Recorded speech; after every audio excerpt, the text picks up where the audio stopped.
Halo pemirsa, langsung dari studio IDX Channel Jakarta. Saya Devisan Oval kembali hadir dalam program Market Review, program yang mengupas isu-isu penggerak pasar modal Indonesia, di mana live streaming kami bisa Anda saksikan di idxchannel.com.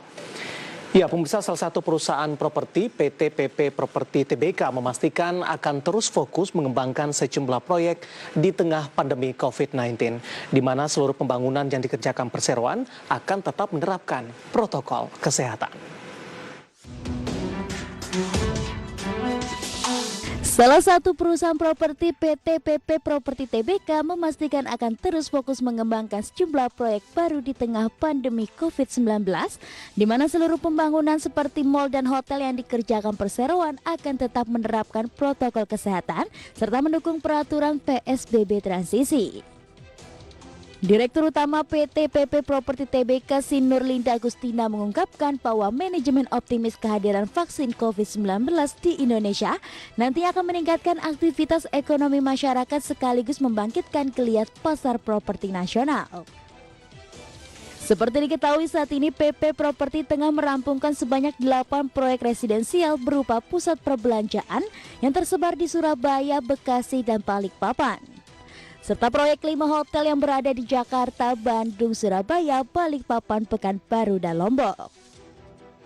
Adapun pihak PPRO juga akan mengembangkan bisnis di Kota Bekasi yang merupakan salah satu daerah yang mengalami pertumbuhan pesat dalam 15 tahun terakhir, di mana tingginya aksesibilitas di kota tersebut menjadi salah satu faktor pendukung semakin tingginya angka pemukiman. Berbagai sumber, IDX Channel.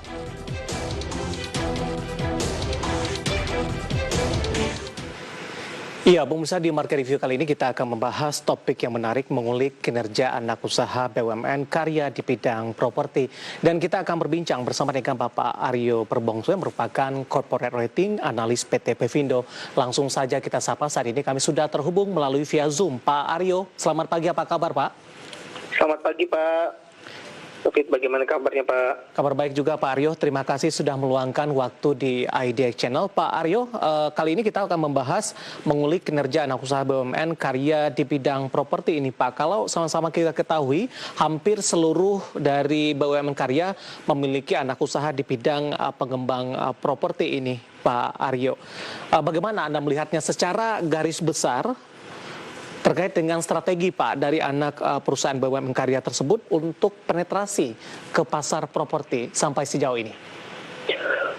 Betul Pak David, untuk hampir sebenarnya seluruh BUMN karya itu mengembangkan usahanya di bidang properti melalui anak usahanya ya, seperti yang mungkin bisa disampaikan di perusahaan properti, komuter properti, Wika Realty, dan HK Realty dan Waskita Realty dan lainnya ya, dan masih banyak lainnya, dan juga ada PP Property yang sebenarnya itu adalah satu-satunya anak usaha BUMN yang saat ini sudah melantai ya di bursa saham. Untuk strateginya sih sebenarnya untuk dari anak usaha BUMN karya itu sebenarnya hampir seragam ya. Mereka itu sebenarnya lebih fokus terhadap high rise building dengan pertumbuhannya itu yang lumayan cukup agresif ya sejak tahun 2018 ini, yang mana secara aset itu per tahunnya tumbuh secara rata-rata 24% yang ditopang oleh pertumbuhan utangnya itu rata-rata 47% per tahun. Kami sih melihat sebenarnya untuk anak BUMN ini ya memang memiliki suatu hubungan relasi yang cukup spesial ya antara anak perusahaan dengan induknya gitu, dimana karena induknya sendiri itu adalah perusahaan konstruksi, sehingga kami melihat bahwa resiko konstruksi untuk pembangunan proyek-proyeknya tersebut itu sebenarnya cukup termitigasi karena dilakukan oleh related partinya. Dan kalau kami juga melihat sebenarnya hampir seragam juga bahwa secara land bank untuk anak usaha ini juga sebenarnya cukup terdiversifikasi ya, dan juga variatif dan strategis, serta kami juga melihat dengan adanya nama besar dari induk usaha tersebut, kami juga melihat adanya fleksibilitas di keuangannya yang cukup diandalkan, baik dari perbankan maupun dari surat utang gitu, dikarenakan oleh nama besar dari induk usahanya. Kalau misalnya kami lihat ya, untuk dampak dari COVID-19 sendiri itu sebenarnya sangat berdampak sekali terhadap anak usaha BUMN ya, ini sih yang terutama di bidang properti, karena sebenarnya sebelum COVID-19 pun sebenarnya juga sangat terdampak karena kondisi market propertinya yang masih kurang, karena kami sih melihatnya pembeli dari tipe investornya yang berkurang, ditambah lagi dengan pandemi COVID-19 ini yang menyebabkan membatasi pergerakan orang-orang, sehingga berdampak langsung terhadap pertumbuhan ekonomi yang secara tidak langsung itu menyebabkan anak-anak perusahaan tersebut tuh mengalami kesulitan untuk membukukan marketing sales sih, Pak. Iya. Seperti itu.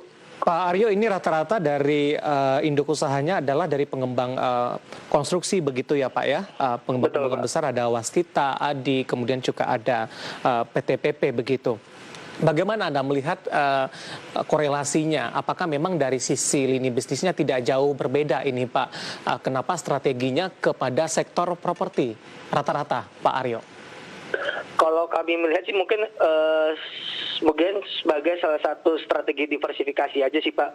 Dimana kalau untuk perusahaan konstruksi itu kan sebenarnya mereka mempunyai kelebihan atau keunggulan dalam membangun suatu konstruksi properti gitu. Ya mungkin mereka hanya istilahnya ingin meningkatkan marginnya mereka dengan men-tap pasar properti tersebut, seperti itu. Di mana mereka sebenarnya sudah mempunyai keunggulan dalam membangun, tinggal bagaimana sih menjualnya. Dan itu yang bagaimana menjualnya, bagaimana untuk mempackage bangunan yang dibangun oleh induknya itu kepada penjual, itulah tugas dari anak perusahaan BUMN karya tersebut gitu.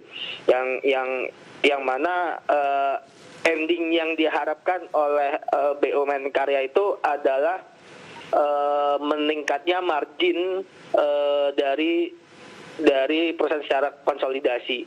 Karena memang kalau dilihat secara margin pun sebenarnya pasar properti memang lumayan cukup tebal ya jika itu bisa lancar ya, seperti itu sih Pak.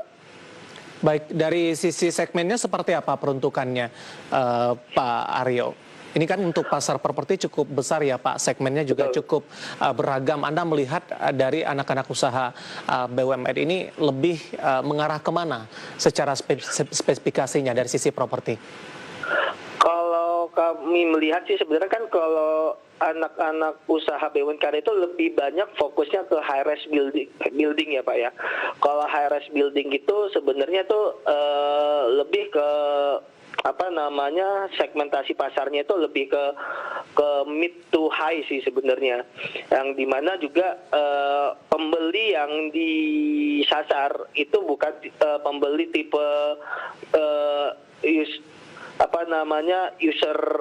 user gitu, tapi lebih ke tipe investor yang untuk